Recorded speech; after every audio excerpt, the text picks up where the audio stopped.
Get out. Paying bills doesn't make you family, my dad barked on Thanksgiving.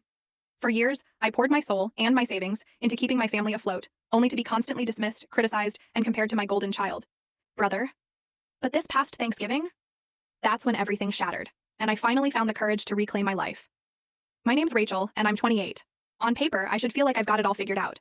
I'm a financial analyst at one of Boston's top firms, a career I built from the ground up. But every single month when I hit transfer on that $1,600 mortgage payment for my parents, I still felt like that desperate little girl, constantly begging for approval. Even though I was literally bankrolling their lifestyle, I was always the family disappointment.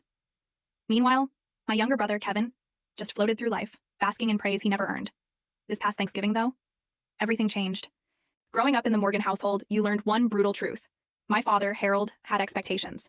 And I never, ever met them. Not really. From elementary school spelling bees to high school debate championships, nothing I did was ever quite good enough. Second place is just the first loser, he'd say, barely concealing his disappointment as he'd glance at my trophies. My mother, Linda, was different, but honestly, no better. Where Dad was openly critical, Mom was passively dismissive. That's nice, dear, she'd murmur, her eyes glued to whatever magazine featured my brother's latest football triumph. Her indifference cut deeper than Dad's sharp words ever could. Then there was Kevin. 3 years my junior, he became the golden child the moment he threw his first perfect spiral at 7. His mediocre grades? Oh, that was just focusing on what really matters. My straight A's? Clearly I was trying. Too hard to show off. When he made varsity as a freshman, my parents threw a backyard barbecue bash. When I got accepted to Harvard with a partial scholarship, I got a nod and a lukewarm, well, you always did like books. This pattern, it was a constant drumbeat through my entire childhood. So I learned to find validation elsewhere. In my teacher's praise, in academic achievements, in the quiet satisfaction of knowing I was building something for myself. College was my escape. I threw myself into economics and computer science at Harvard, graduating with honors. No one from my family even came to my graduation. Kevin had a football game. I told myself it didn't matter. I landed a job at Beacon Financial Partners, a prestigious firm in Boston, and built a whole new life for myself in the city.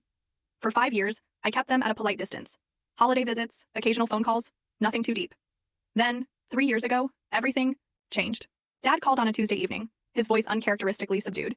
He'd been laid off after 20 years at the manufacturing plant. At 58, with no college degree and in a dying industry, his prospects were grim. Mom had only ever worked part-time at the local library.